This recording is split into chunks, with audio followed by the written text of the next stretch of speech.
Hi guys, Chris at Drummers Only in Glasgow, back with you live, and today we're going to look at 4 great Ludwig snare drums that we have here in the Glasgow branch.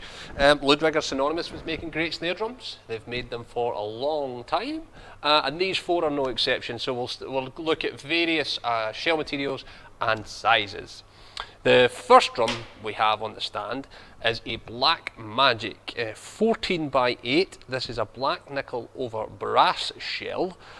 It comes in at $399, which for this kind of drum is amazing, really, for the money. It has die-cast hoops, tube lugs, sort of old school regular style throw-off, and just sounds amazing. I'm going to play a bit.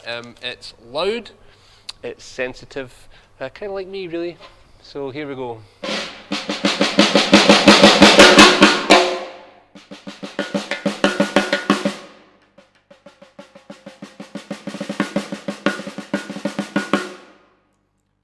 Really lovely drum, really responsive. If you hit it hard, and it hopefully doesn't overload the microphone, but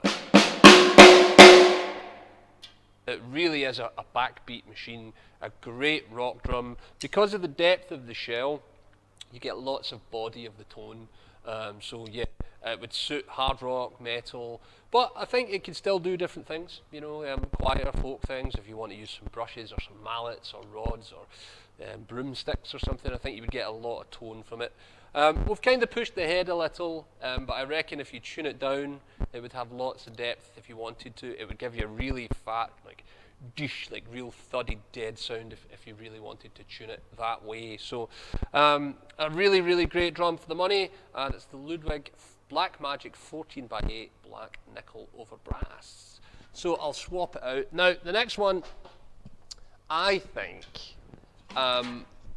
doesn't get as much love as it should, maybe because it has a sort of more famous big brother in the LM402, but this is the Acrolite 14x6.5. So it is a aluminium shell. It's 1.2 mil, so it's quite thin, and again, that's why they have the bead on the shell, you know. So it helps strengthen thin-shelled metal drums. It has 2.3 mil triple flanged hoops. Notice the lugs are different. These are what Ludwig call bow tie lugs. I'm going to turn the drum just so you can see that it has the kind of new updated P88 AC strainer as well. So that strainer is super cool. It's much better than the old ones. It's knurled as well, so when you turn it, it's turned in increments rather than trying to turn it and not kind of knowing how far you've turned it. So yeah, really great drum. I have one of these, but I have the 5, but the 6.5 is absolutely magic. I believe it's to be on about 525, so.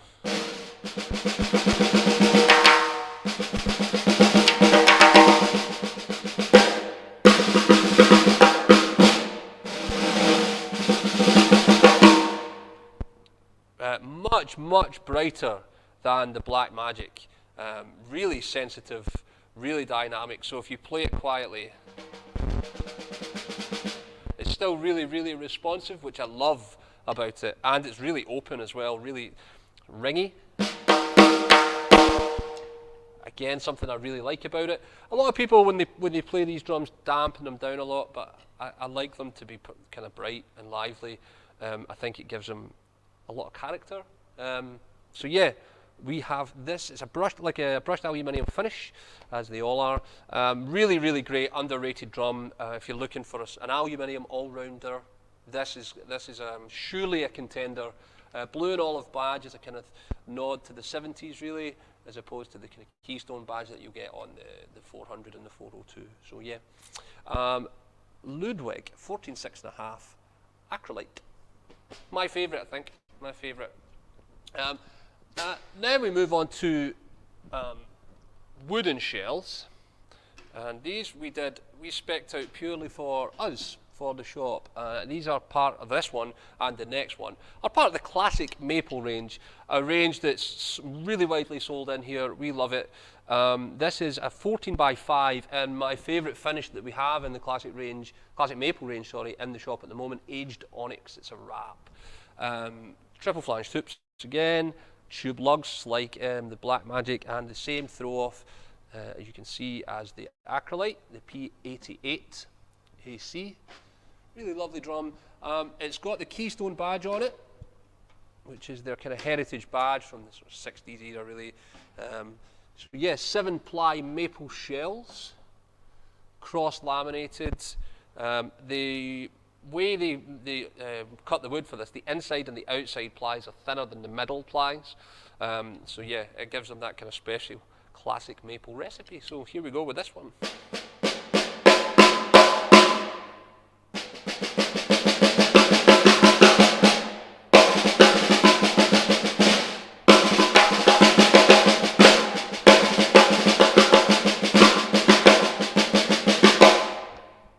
Wow, loud. For its size, don't let the depth fool you. It's really loud and articulate, dynamic. It's a touch drier than the other drums that we've heard so far. I think that's just got to do with the shell depth, though, for me.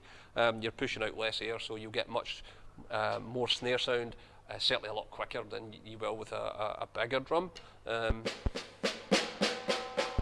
You can hear how focused it is in the centre of the drum. You know, I've put as close to the same head on each drum as we can, which will be controlled sounds on a single ply with a dampening agent. So really focused in the middle. And then as you get out to the edge of the drum, you can hear that sort of edge sound, that ringier, brighter shell sound coming out.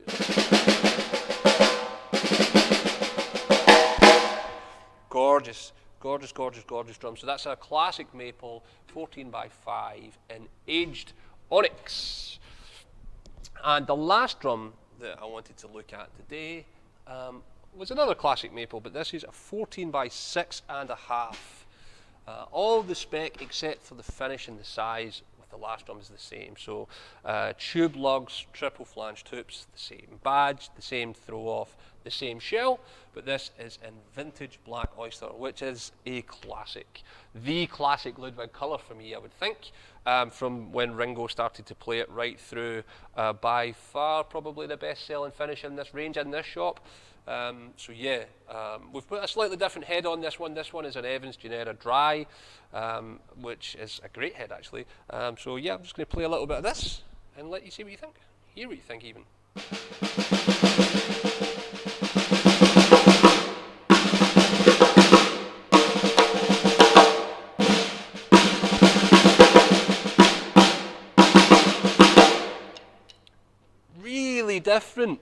Really different from the 5. I don't know if it's just the head or because of the shell depth as well, but I feel like there's just much more body to the tone with this drum. Again, a kind of backbeat drum, really. It would be great in like a pop setting, I think. I think of guys like Adam Marcello playing for Katy Perry or something. This would work really well. It's going to sound like a daft thing to say, but it's really woody, as opposed to Buzz. Toy Story joke. But yeah, it's a great drum. P88 AC on it, the tube lugs, triple flange tubes, really focused as well, but with just much more presence. And I think it's coming on, I've got the price in my pocket actually before I even make a backside of that. 697, I was going to say £700. Both of these drums, the classic maples, have 45-degree bearing edges as well. So yeah, I just thought we would give some love to Ludwig today. We haven't really done Ludwig snares in a while, so it's nice to show you what we've got here. I think we have got something like 11 different Ludwig drums in stock across the ranges. So there is something for everyone there, whether it be one of these that you've seen today, or like an Acrophonic, or a Supralite, something different, you know. I really do think, as a brand, Ludwig make great sort of no-frill snare drums, just exactly what you would expect to get, you know. So check them out on the website on drummersonly.co.uk. Drop us an email at info@, for the Glasgow branch, or leads at drummersonly.co.uk for that branch, at Drummers Only UK for all the socials. Thank you for watching. We were streaming to a variety of different places, so I hope it all went well. Don't forget we have a podcast. The latest episode is live with Ian Aguado-Bush, who is a well-respected industry fella who works for Headstock, who deal with Tama and Zildjian, and he has the brand Lug Locks as well. Sorry, Tunerfish. Apologies, Ian. He has Tunerfish Lug Locks. So yeah, check that out. Drop us a line about it. If you've got any questions, you know where to find us. And enjoy the rest of your weekend, guys. Thanks very much. Bye-bye.